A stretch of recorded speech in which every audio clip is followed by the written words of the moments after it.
Bonjour à tous les Tanuki Rollistes, bienvenue pour une nouvelle séance des aventures de Chayton Arrow dans notre campagne Solo Dreamcatcher.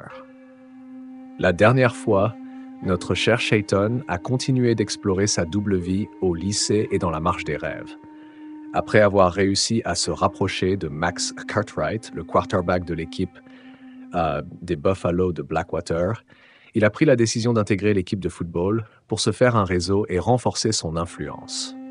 Mais la tension avec Brody McGuffin reste palpable en arrière-plan. Entre-temps, Chayton a continué son petit trafic d'herbe avec Sam et Jade, réussissant à vendre à un groupe de gothiques du lycée. Tout cela, tout en entretenant sa relation avec Tiana Toussaint. Lors d'une sortie au skatepark, Chayton a conclu une bonne affaire avant d'amener Tiana découvrir un nouveau lieu secret, un bateau échoué au bord du lac.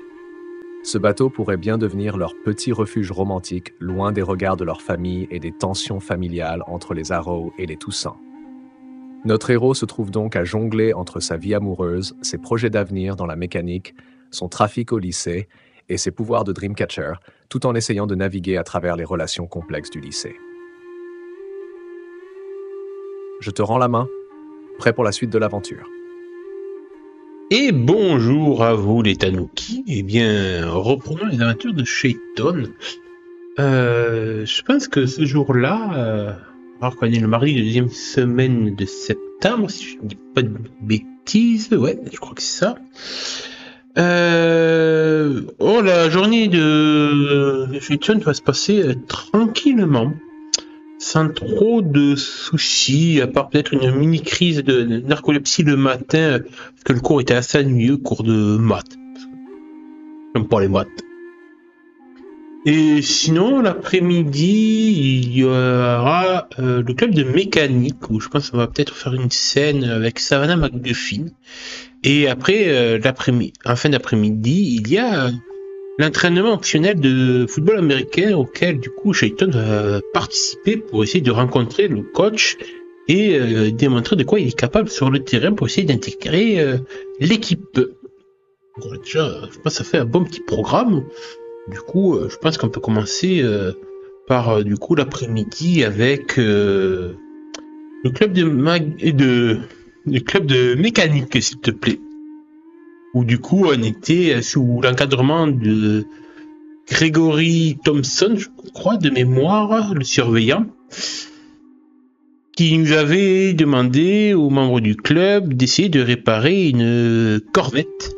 Je sais plus trop le modèle qu'il nous avait demandé, mais je me souviens que la dernière fois j'avais ramené en fait des pièces mécaniques issues de la casse pour essayer de la retaper, la voiture. Donc je pense que on peut reprendre là.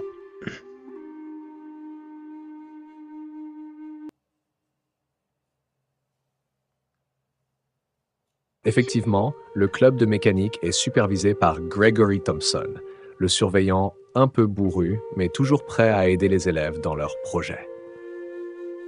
En début d'après-midi, Chayton se retrouve donc dans le garage du lycée, un endroit un peu bruyant avec l'odeur de l'huile et du métal. Quelques voitures sont garées là, dont celle sur laquelle il travaille régulièrement. Il est heureux de retrouver cet environnement qui lui plaît tant. Quelques autres élèves sont déjà là, dont Savannah McGuffin, qui se penche sur une moto, un modèle un peu vieillot mais robuste. Elle est concentrée, ses longs cheveux attachés en une tresse défaite qui tombe sur son épaule. Gregory Thompson, les bras croisés, observe le groupe d'élèves avec un œil critique tout en mâchouillant un vieux cure-dent. Chayton, tout en commençant à se plonger dans les réparations, se rend compte que c'est peut-être l'occasion de se rapprocher un peu de Savannah McGuffin pour en apprendre plus sur la famille McGuffin. Il la voit, concentrée sur sa tâche, et se demande quelle approche adopter. Gregory, Arrow, t'as besoin d'un coup de main où tu gères ? Demande le surveillant en le regardant brièvement, avant de se tourner vers un autre élève qui semble galérer avec une clé à molette. Chayton a donc un moment de calme où il peut tenter d'entamer une conversation avec Savannah tout en travaillant sur sa propre moto. Que compte-t-il faire pour engager la conversation ? Non, ça va, monsieur, je gère. Si du coup je m'approche de Savannah, qui est en train de retaper une vieille moto un peu vintage. Peut-être une Harley, ouais, je vois bien une Harley. Et du coup, je m'accroupis à côté d'elle alors qu'elle est en train de regarder un petit peu la bête. Ça va, tu t'en sors? T'as besoin d'un petit coup de main?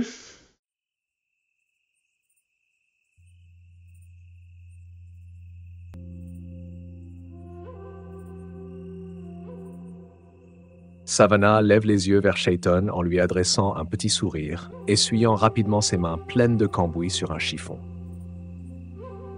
Oh, ça va, merci.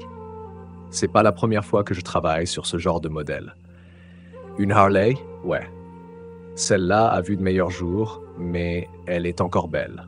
Elle se redresse un peu, lui montrant la partie du moteur sur laquelle elle travaille.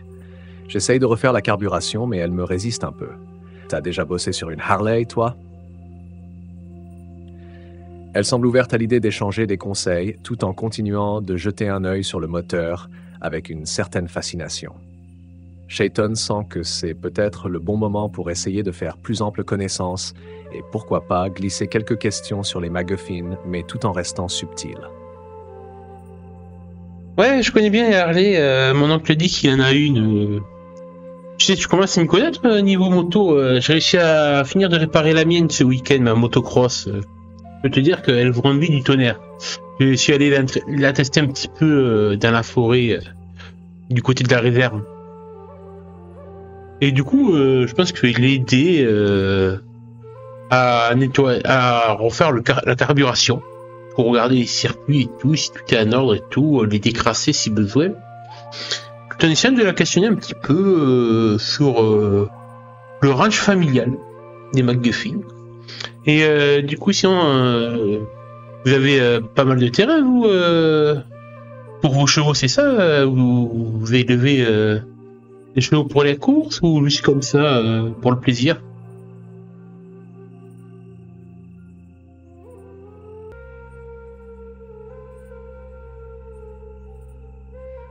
Savannah acquiesce en écoutant attentivement Shayton parler de sa motocross, visiblement impressionné par ses compétences.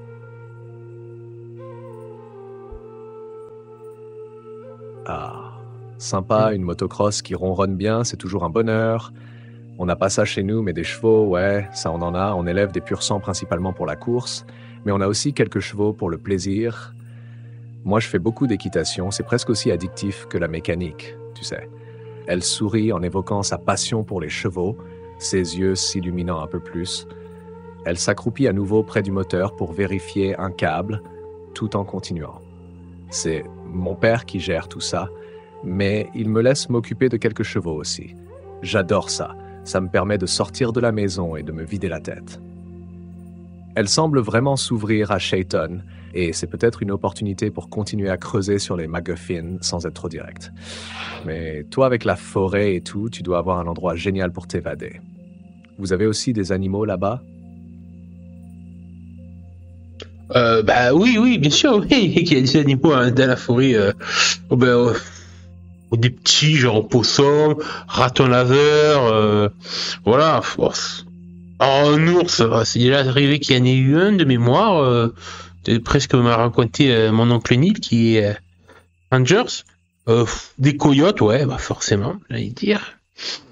Puis là, il y a la rivière qui passe. Je sais qu'il y a quelques saumons qui migrent aussi. Mais après, bah, c'est la nature. Et alors que je vous fous quelques coups de clé à molette par-ci par-là, tout en discutant avec elle. Mais par contre, tu vois, on peut oublier les clichés sur les Amérindiens avec moi, mais j'ai jamais foutu le cul sur un cheval, tu vois. Et du coup, j'essaie de dire ça en plaisantant pour revenir sur ce sujet-là.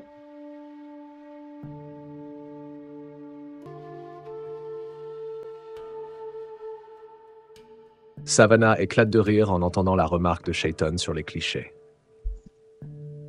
Ah, t'inquiète, les clichés, j'en ai ma dose aussi avec les cow-boys et tout ça. On n'est pas obligé de coller à l'image qu'on attend de nous, hein.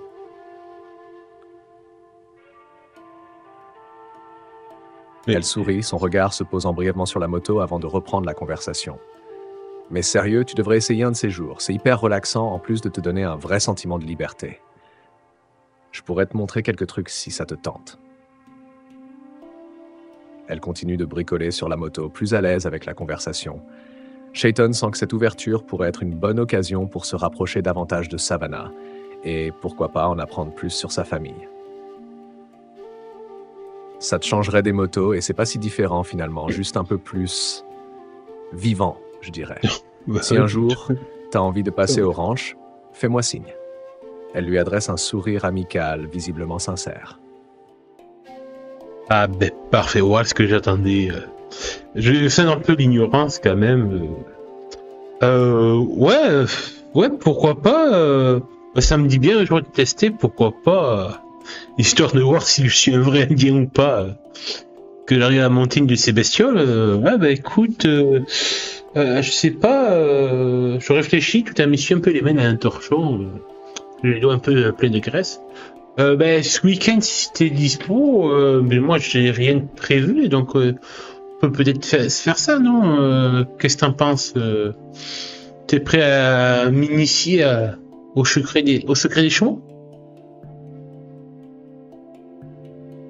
Non, pas des champs, des chevaux.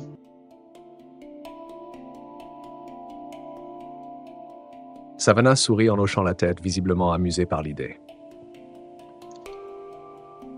Ça pourrait être fun. T'inquiète, je suis une bonne prof, tu seras un pro du cheval en un rien de temps. Elle finit de serrer un dernier boulon sur la moto avant de se redresser et d'essuyer ses mains sur un chiffon. Allez, c'est un deal. Samedi après-midi, je t'emmène faire un tour au ranch. Je te ferai monter un de mes chevaux et on verra si t'es vraiment fait pour ça ou si t'es plus à l'aise sur ta bécane. Elle se penche légèrement vers Chayton, son sourire complice. Mais t'inquiète pas, je te garantis que je choisirai pas un cheval trop fougueux. Chayton sent que la conversation a bien avancé et que cette sortie au ranch pourrait être une bonne opportunité pour en apprendre plus sur Savannah, mais aussi sur le reste de la famille McGuffin, tout en passant un moment plus détendu. Mais je suis content, je viens d'avoir mon ticket d'entrée pour aller un peu fouiller du côté des McGuffin, aller une bonne excuse. Bon, je me dis quand même qu'il va falloir que tout à l'heure je lève un peu le pied face à Brody pour pas me prendre un vent et me voir annuler cette invitation de la part de sa sœur jumelle.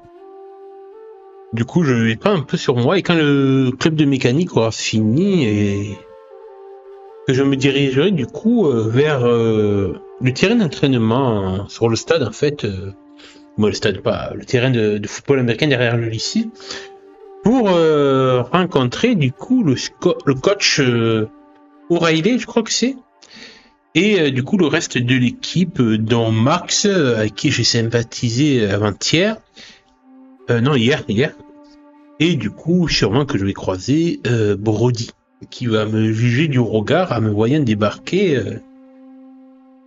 pour les laisser pour rejoindre l'équipe.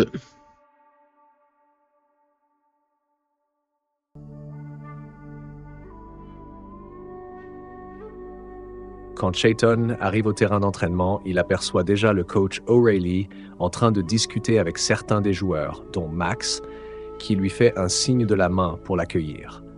Le regard de Brody McGuffin, en revanche, est beaucoup plus dur. Brody est entouré de quelques-uns de ses coéquipiers et il semble échanger quelques mots à voix basse avec eux en jetant des coups d'œil en direction de Chayton. Le message est clair. Il n'est pas content de voir Chayton ici. Coach O'Reilly, avec son crâne rasé et sa voix imposante, commence à aboyer des ordres. Une seule gueule. O'Reilly.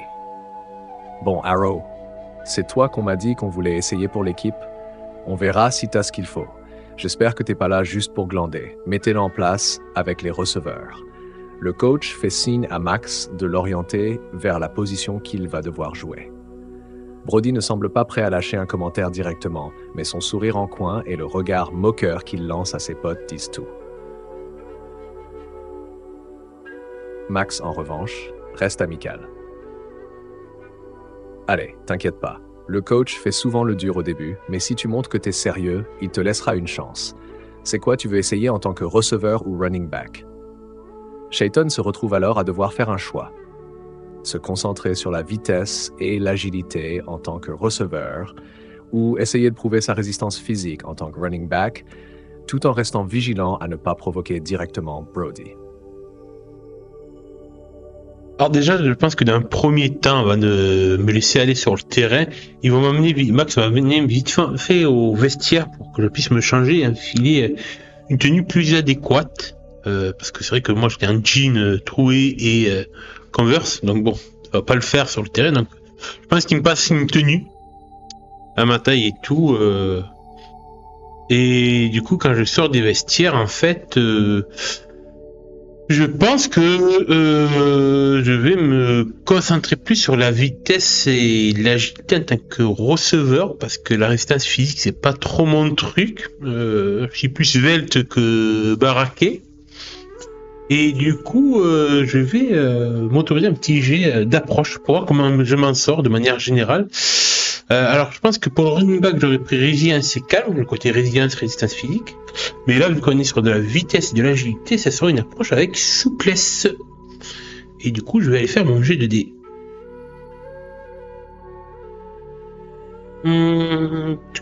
Ma fille de jet de perso. Avec souplesse, j'ai un bonus de plus 2. Ça devrait le faire. Je vais être rapide avec la baballe. 4 et 2 plus 2, heureusement que j'ai le plus 2. Ça fait un 8. Ouah.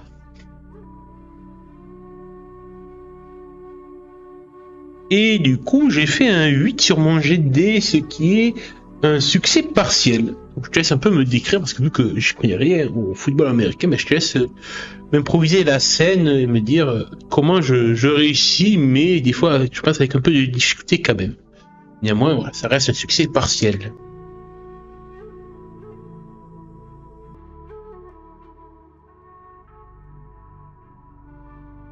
Shaiton, après s'être changé rapidement au vestiaire, sort du terrain habillé dans la tenue des Buffalo aux couleurs noir et or, le grand logo du bison sur sa poitrine. Il se sent un peu maladroit au début dans cet équipement encombrant et assez différent de ses vêtements habituels, mais il sait qu'il va devoir s'y habituer rapidement. Max le conduit vers la zone où les receveurs s'entraînent et il s'échauffe en se concentrant sur ses mouvements. Lors des premiers exercices, Shaiton se débrouille bien. Sa vitesse naturelle lui permet de prendre de l'avance sur les défenseurs pendant les courses. Il attrape quelques passes courtes avec agilité, prouvant qu'il a un bon sens de l'anticipation. Le coach O'Reilly, qui observe d'un œil attentif, semble impressionné par la rapidité de Shaiton. Cependant, l'entraînement ne se passe pas sans heurts. Lors d'une longue passe, Shaiton peine à ajuster sa course à cause de la lourdeur de l'équipement et la balle lui échappe. Il réussit à la rattraper de justesse avant de toucher le sol, mais l'action manque de fluidité. Le coach fronce les sourcils, mais ne dit rien. Quelques autres tentatives montrent que si Shaiton est rapide et habile avec la balle, il a encore du mal à supporter les coups, notamment lorsque Brody, qui joue en défense, décide de lui envoyer un plaquage plus musclé que nécessaire. Un petit fils de... Le choc fait tomber Shaiton au sol, mais il se relève rapidement, sans rien dire, malgré la douleur. Le coach O'Reilly, voyant ça, s'approche. Pas mal, gamin. Mais faut bosser la coordination et être prêt à encaisser les coups. Les Buffalo, c'est pas juste de la vitesse, c'est aussi savoir résister sous la pression.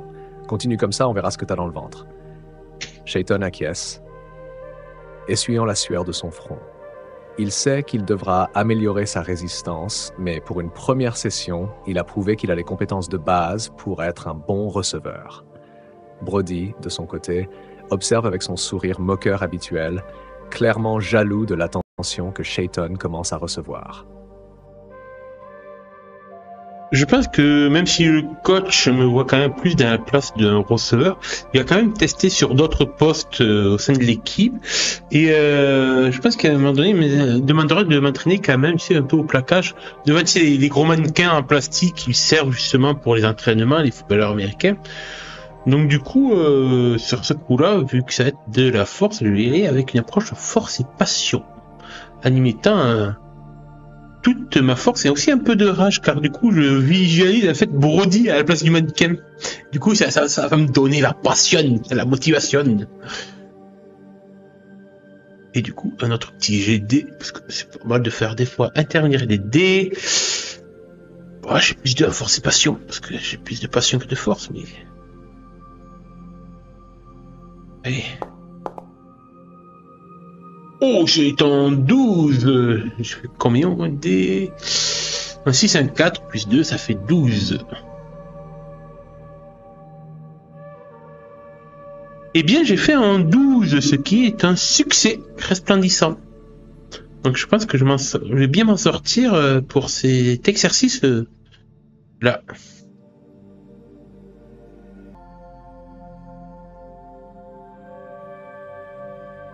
Shayton, gonflé à bloc par le dernier plaquage de Brody et la motivation de prouver sa valeur, s'avance vers les mannequins d'entraînement. Le coach O'Reilly, avec un sourire en coin, lui fait signe de se préparer pour l'exercice. Les mannequins, lourds et robustes, sont disposés en ligne, prêts à être renversés par les joueurs. Shayton, avec la rage contenue contre Brody et l'envie de montrer qu'il est capable de tenir tête, prend une grande inspiration. Il se lance avec une force décuplée par la passion, courant à pleine vitesse vers le premier mannequin. En imaginant le visage moqueur de Brody à la place, il met tout son poids et sa puissance dans l'impact. Le choc est brutal, mais précis. Le mannequin vole en arrière sous l'impact, roulant sur plusieurs mètres sous les yeux surpris de quelques joueurs. Le coach O'Reilly, qui n'attendait pas autant de puissance de la part de Shayton, siffle d'admiration. Même Brody, en observant à distance, semble un peu moins sûr de lui. Shayton répète l'exercice avec succès sur les autres mannequins, son visage déterminé et concentré. Le coach s'approche, visiblement impressionné. Pas mal, Arrow. T'as de la hargne, c'est ce qu'il faut ici. Continue comme ça et t'auras ta place. Mais souviens-toi, la technique est tout aussi importante que la force. On travaillera là-dessus. Shayton hoche la tête, satisfait de lui-même.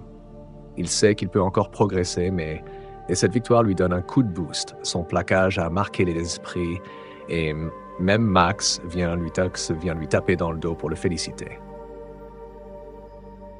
L'entraînement va durer encore une bonne heure, je pense. Et je vais vraiment me donner à fond.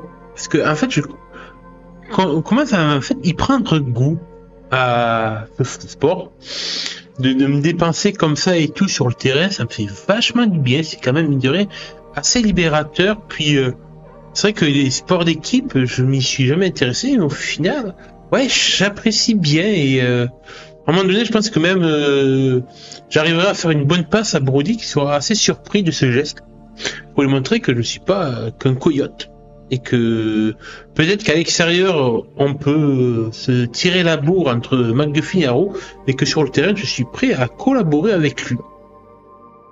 Et du coup, je pense que après l'entraînement, le coach va me prendre un peu à part, assez content, ouais, même très content de mes résultats, et je te laisse décider du coup si il me prend ou non dans l'équipe. Et du coup, après sa réponse, j'irai au vestiaire me changer. Mais j'ai hâte de savoir ce que dit.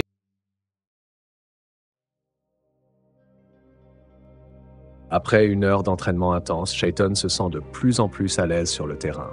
Il prend plaisir à se défouler, à sentir l'adrénaline monter à chaque action, et même s'il ressent déjà la fatigue dans ses muscles, l'esprit de compétition le pousse à continuer. Il parvient même à faire une passe particulièrement bien placée à Brody, surprenant le jeune McGuffin qui, malgré ses réserves, réceptionne la balle et marque un point. Brody jette un regard vers Shayton, visiblement partagé entre son ressentiment personnel et le respect pour ce geste de jeu. Lorsque l'entraînement touche à sa fin, alors que les joueurs commencent à se disperser vers les vestiaires, le coach O'Reilly s'avance vers Shayton. Le grand homme au crâne rasé arbore un regard sérieux, mais pas dépourvu d'une certaine satisfaction. De bulldog. Pas mal, gamin. T'as de l'énergie à revendre. Et t'as montré que tu pouvais travailler en équipe. Ce que t'as fait avec McGuffin, c'était pas juste. C'est ce que je veux voir ici. Sur ce terrain, peu importe les querelles de famille ou de quartier, c'est l'équipe qui compte. Le coach croise les bras, le regard perçant. Écoute, je te le dis franchement, t'as du potentiel, mais faut que tu sois prêt à suivre les règles. Si t'es là pour foutre le bordel ou régler tes comptes, ça marchera pas. Jamais. T'es prêt à faire partie de cette équipe et à laisser tes histoires de gang de côté?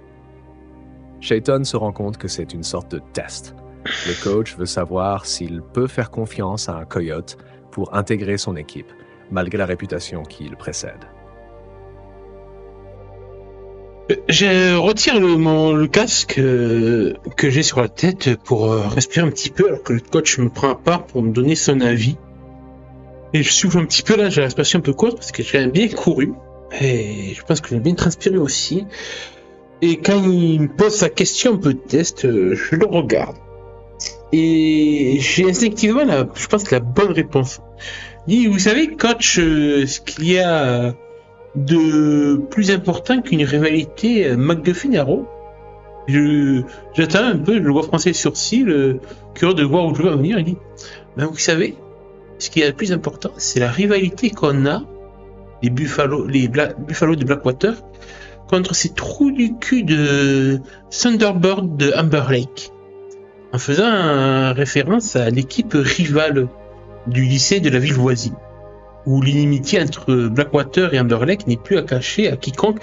Et je pense que même le coach a beaucoup à redire sur ça, étant donné que, d'après ce que j'ai entendu, la saison dernière, c'est Amber Lake qui a gagné face à Blackwater.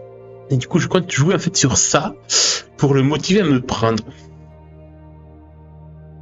Parce que je suis un rusé, coyote, moi.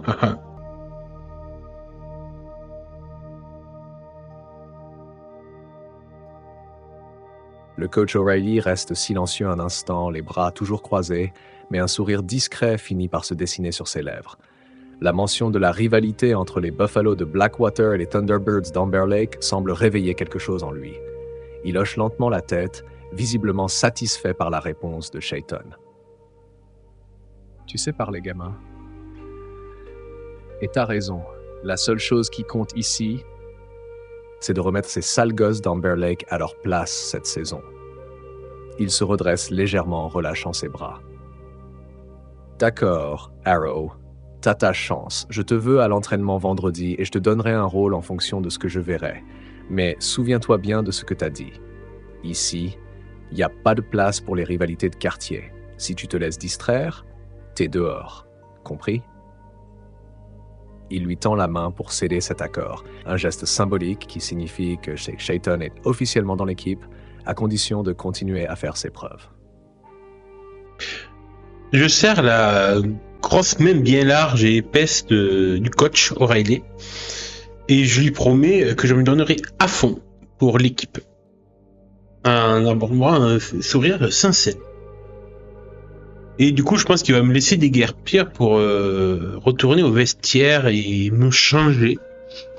Du coup, je me déshabillerai, je vais prendre une bonne douche, bien chaude pour me relaxer avec les autres. Puis, alors que je ressortirai de sous la douche en train de me sécher une serviette autour de la taille, je pense que ma série, sur les bancs au milieu des deux rangées de vestiaires de casier. Et peut-être que Max viendra me rejoindre pour parler un petit peu avec moi, avoir mon ressenti et tout, voilà. Histoire aussi de commencer un peu à mieux connaître Max. Et peut-être que même Brody sortira lui aussi de la douche à ce moment-là et peut-être qu'il viendra aussi se mêler de la conversation. Histoire à la fois de me congratuler pour cet essai, mais aussi continuer sur la provocation, bien entendu. On ne change pas un Brody McGuffin.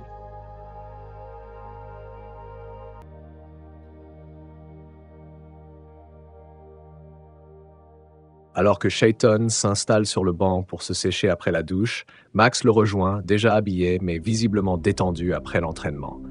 Il s'assied à côté de lui avec un sourire encourageant.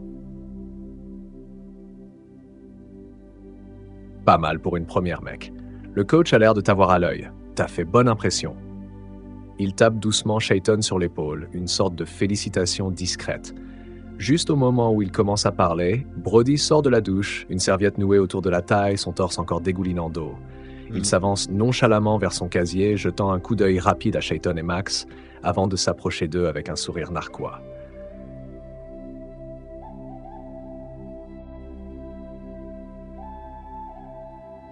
Alors, Arrow, t'as survécu à ton premier entraînement. J'avoue, t'as fait mieux que ce que je pensais.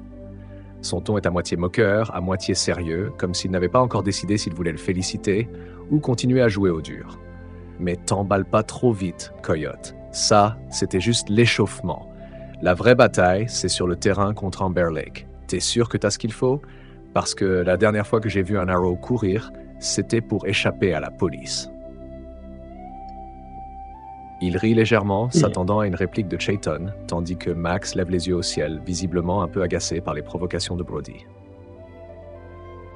Je vais pas tomber dans la provocation aussi facile et puérile que ça. Je vais à Brody. C'est vrai qu'il est putain de musclé, c'est un foiré à son âge.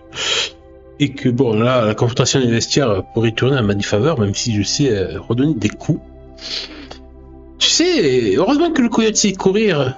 Car je pense que ça va être utile pour aller rattraper la balle. Mais crois pas parce que je commence à jouer à la baballe avec toi, Brody, que je deviens ton chien. Je reste un coyote et me prends pas trop de haut ou je te niaquerai les mollets.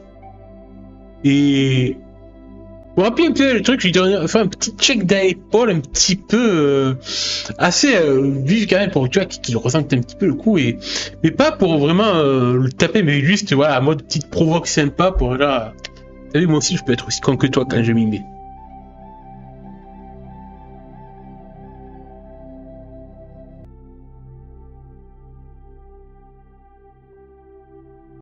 Brody se fige légèrement en sentant le petit coup d'épaule de Shayton, captant tout à fait la provocation subtile. Il arque un sourcil, laissant un sourire narquois étirer ses lèvres, mais derrière ce masque, on devine qu'il prend la remarque au sérieux. Ses yeux scintillent d'un mélange de défi et de respect naissant. T'as du mordant, Coyote. J'aime bien, mais fais gaffe, parce que moi, je mords pour de vrai. Il ricane légèrement, puis attrape son shirt dans son casier avant de le passer par-dessus sa tête, tout en ajoutant « On verra si tu tiens le rythme. Amber Lake, c'est pas une balade dans la forêt. » Max, qui observe la scène avec un sourire amusé, tape dans ses mains comme pour détendre l'atmosphère. « Hé les gars, on est dans la même équipe maintenant. Gardez un peu de cette énergie pour le terrain. Le coach sera content. » Il jette un coup d'œil à Shayton, comme pour lui faire comprendre qu'il a bien géré la situation et lui fait un signe de la tête. « Max, allez, on se retrouve demain. Sois prêt. » La tension semble s'être apaisée légèrement, mais il est clair que Brody continuera de tester Shayton. Le jeu est loin d'être terminé, mais pour l'instant, Shayton a su garder son sang-froid tout en qui n'était pas à prendre à la légère.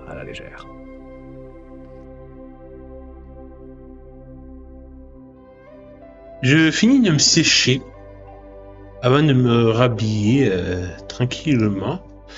Et puis je pense que je dirais au revoir aux autres membres de l'équipe et à Max avant de retourner chez moi. Je suis assez content parce que j'ai quand même bien réussi à gérer ma journée et à commencer à jouer mon petit jeu auprès des McGuffin. Avec Savannah, ça a l'air de bien coller. Et bon, j'ai eu mon ticket d'entrée pour samedi orange pour essayer de voir un peu ce qui se passe de leur côté.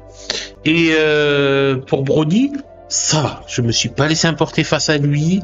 Alors qu'en plus, on était dans les vestiaires et j'ai repensé inconsciemment à tout ce qu'avait vécu Sam l'an dernier par rapport au bisutage.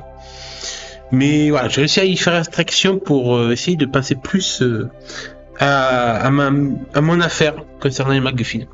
Donc je suis assez content de moi. Peut-être que du coup, alors qu'on part chacun peu de notre côté avec l'équipe, tu sais, et même dans les vestiaires, je pense, j'aurais quand même les oreilles un peu ouvertes pour voir si ça papotait un petit peu entre jeunes et pour voir si il y avait quelques infos qui étaient lâchées, notamment sur cette histoire de sponsor que j'avais entendu le tout premier jour de la rentrée entre les joueurs, comme quoi il y aurait visiblement un gros bonnet local qui une grosse balade, quoi, quelqu'un qui a du fric, qui voulait allonger les billets pour servir de sponsor à l'équipe. Et bon, j'ai toujours pas compris si c'était Rick McGuffin, le père de Brody, ou si c'était une sorte d'investisseur ou pas. Du coup, voilà, j'essaye aussi, avant de quitter les vestiaires, de tendre l'oreille pour pouvoir entendre un peu ce qui se dit et s'il y a aussi d'autres rumeurs et ragots locales, par exemple, sur tel mec qui veut sortir avec telle fille et tout. Ça peut toujours m'être utile de savoir ce genre de choses. Je laisse me développer tout ça.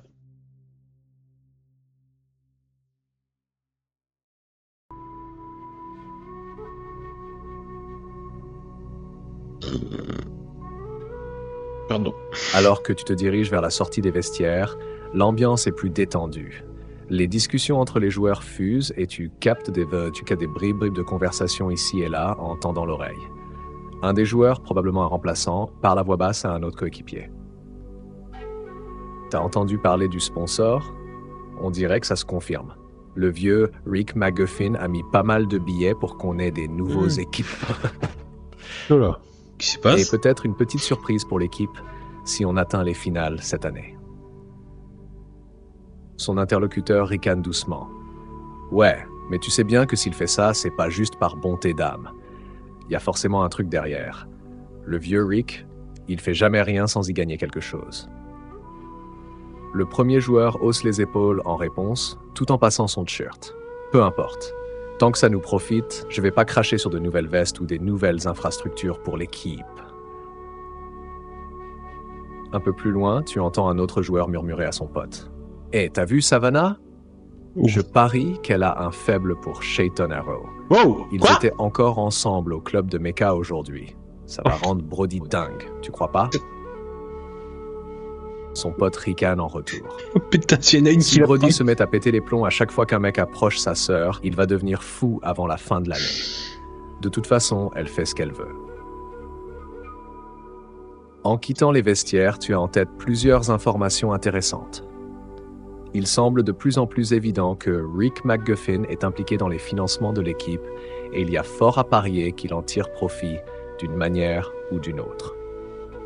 Quant à Savannah, tu sembles éveiller quelques curiosités parmi les autres joueurs, mais il est clair que leur loyauté va surtout à Brody.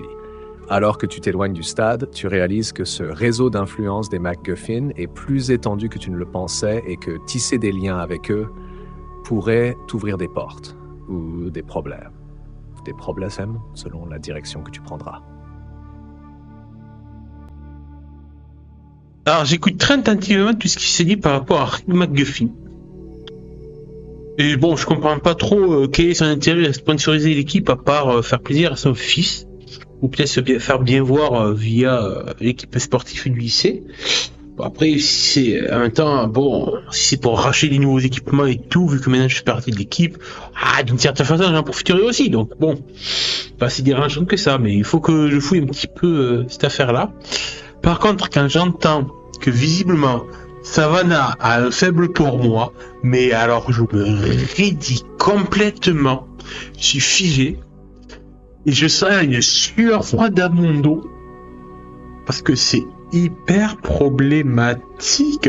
Alors certes, Savannah, ouais, elle est belle, elle est mignonne, on peut pas le nier, c'est clair. Puis bon, elle aime bien la mécanique et tout, on a une passion en commun, mais bon, alors déjà, elle a un frère qui s'appelle Brody. Et si ce con l'apprend, je suis pas sûr qu'il accepte la chose. Puis surtout, c'est que je suis déjà en couple avec Tiana. C'est assez chaud entre nous deux. Donc si elle aussi, elle apprend que visiblement il y a ce genre de rumeurs et de ragots, surtout qu'en plus samedi, je vais aller avec Savannah faire du cheval. Si Tiana apprend tout ça, mais je sens que la poupée vaudou à mon effigie, elle va pas arrêter de fonctionner dans les prochains jours. Du coup, ça me rassure pas du tout cette histoire. Et je vais essayer de tout faire, je pense, dans les jours qui viennent, pour faire taire cette rumeur. Faut que je trouve un mec à Savannah, en fait. Que ce soit pas moi. Que je trouve... ouais. Et que la sortie à cheval se passe inaperçue et que personne ne soit au courant, pour pas me foutre dans la merde. Et je pense qu'avec ces préoccupations typiquement adolescentes, je vais rentrer à la maison Et essayer de changer les idées par rapport à tout ça, essayer de plus penser à aucun des MacGuffin, que ce soit Rick, Brody ou Savannah. Loin de moi tout ça. Et je vais rentrer à la maison et me poser dans ma chambre, écouter un peu de musique, mettre un peu de Nirvana en fond pour essayer de me détendre et réfléchir à autre chose.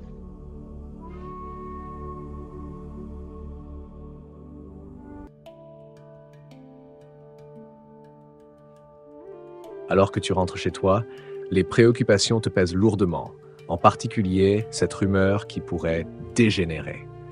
Entre Savannah, Brody, Tiana et Rick McGuffin, ça commence à ressembler à une bombe à retardement. Mais tu décides de laisser tout ça de côté pour l'instant et te plonger dans la musique. Le son grunge de Nirvana résonne dans ta chambre et tu te laisses envahir par les riffs puissants de Kurt Cobain qui te permettent de souffler un peu.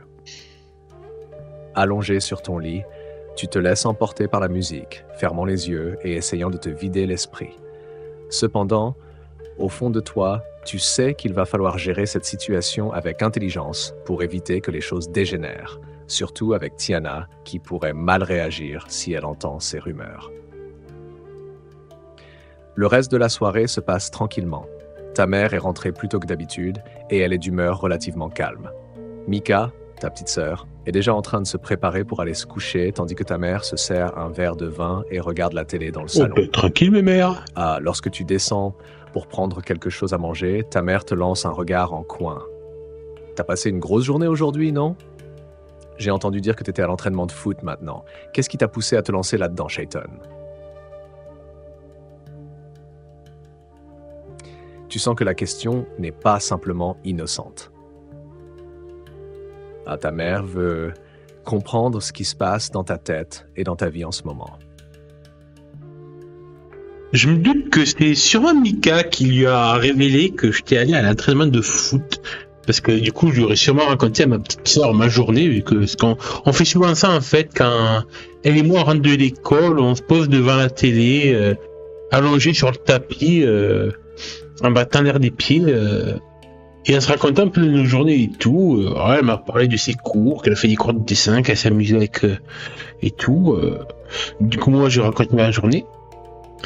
Et je pense que c'est comme ça que ma mère, du coup, est au courant.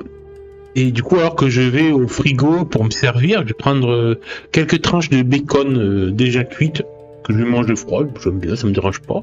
Et aussi prendre un peu de pain de mie, du beurre de cacahuète pour faire un sandwich. Et pour manger ça dans ma chambre tranquille. Du coup, face à la question de ma mère, elle dit: écoute, toujours toi qui dis que je suis un solitaire et tout, donc bon, j'essaie de m'intégrer. Et, quoi de mieux que l'équipe de football? C'est rare, certes, j'ai pas la carrure de quarterback, mais évidemment, je suis assez rapide pour faire un bon receveur d'après le coach, donc je tente ma chance. Et j'attends de voir un peu sa réponse.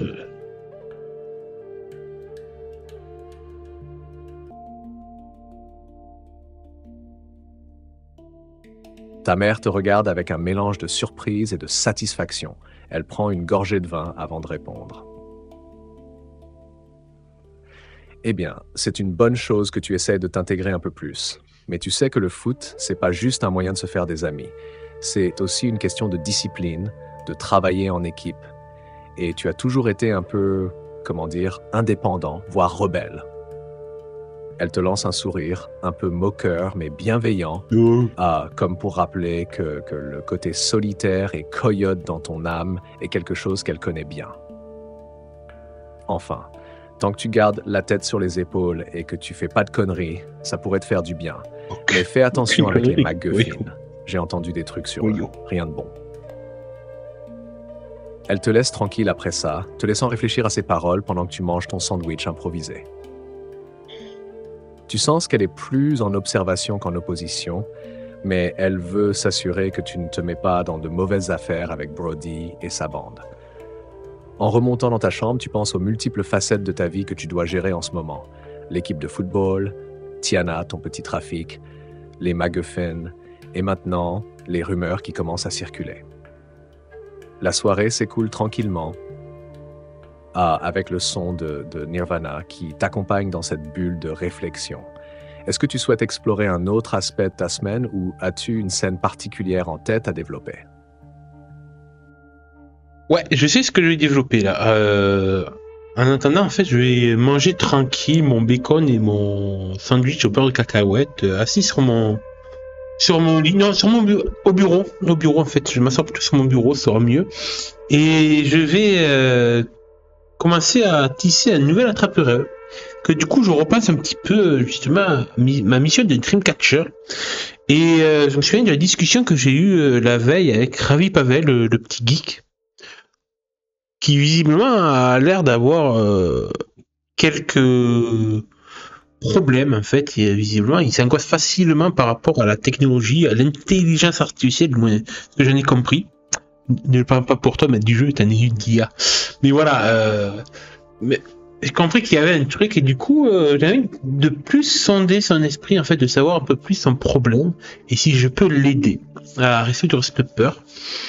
Et du coup, une fois que j'aurai fini de manger et tisser ce nouvel attrape-rêve, je vais m'allonger sur mon lit pour me méditer et tenter du coup un nouveau voyage dans la rêve des marches et des cauchemars en utilisant mon don de marche à travers les marches.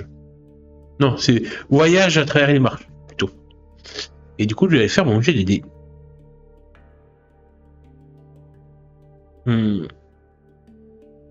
C'est ça, voyage entre les marches.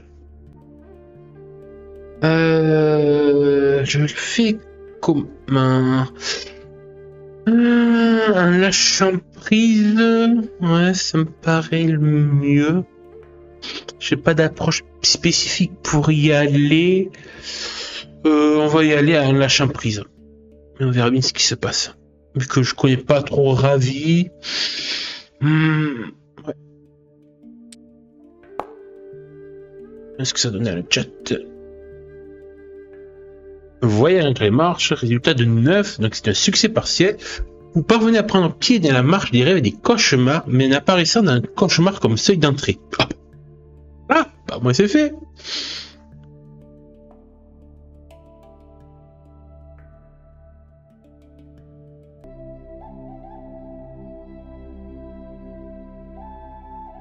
Alors que tu termines ton sandwich et observes le nouvel attrape-rêve que tu viens de finir, tu te sens prêt à plonger dans la marche des rêves et des cauchemars pour aider Ravi.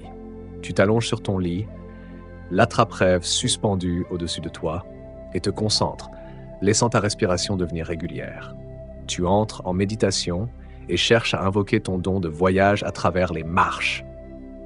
Je vais te laisser faire ton jet de dés pour voir comment se passe la transition vers la marche des rêves et des cauchemars et comment tu parviens à entrer dans le rêve de Ravi Pavel. À toi de jouer ton jet avec l'approche qui te semble la plus adaptée et je te laisserai les résultats et la description de ce que tu vois ensuite.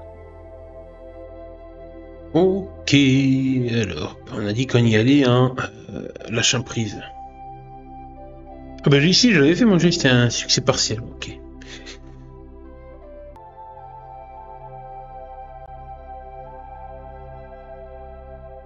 Tu ouvres les yeux dans la marche des rêves et des cauchemars, mais l'environnement autour de toi n'a rien de paisible. Tu te trouves dans une immense ville futuriste au gratte-ciel imposant. Tout semble d'abord calme, mais une sensation de malaise te parcourt rapidement. En te tournant, tu aperçois une silhouette colossale à l'horizon, la machine dévoreuse. Un monstre mécanique fait de câbles et de métal, ses tentacules titanesques s'étendent à perte de vue, corrompant et détruisant tout sur leur passage. La lumière des néons vacille autour de toi, et des morceaux de bâtiments s'effondrent à mesure que la machine avance inexorablement. Partout où elle passe, elle laisse un paysage désolé, ravagé, comme si elle suintait la destruction elle-même. Les tentacules s'étirent plus loin, perçant les structures, détruisant les rêves de ceux qui habitent cet espace onirique. Tu comprends que tu viens d'entrer directement dans le cauchemar de Ravi. Ce monde est une représentation de ses plus grandes craintes, une vision déformée de ce qu'il redoute le plus. Que la technologie qu'il rêve de créer pour améliorer le monde devienne une force incontrôlable, dévastatrice, qui causera la perte de tout ce qui lui est cher. Le bruit métallique du monstre envahit l'espace, ses tentacules balayant le paysage, et tu devines que le cœur de ce cauchemar est en lien direct avec Ravi. Il doit être quelque part ici, pris au piège de son propre cauchemar. Que fais-tu? Tu peux tenter de localiser Ravi, trouver un moyen d'affronter ou de contenir la machine, ou encore essayer de manipuler les règles de la marche pour mieux comprendre les craintes de Ravi avant d'intervenir. Eh bien, je pense qu'on va laisser cette question en suspens pour la semaine prochaine. Et je vous dis à la prochaine, les Tanuki rôlistes, pour la suite de ces aventures au cœur d'un cauchemar mécanique.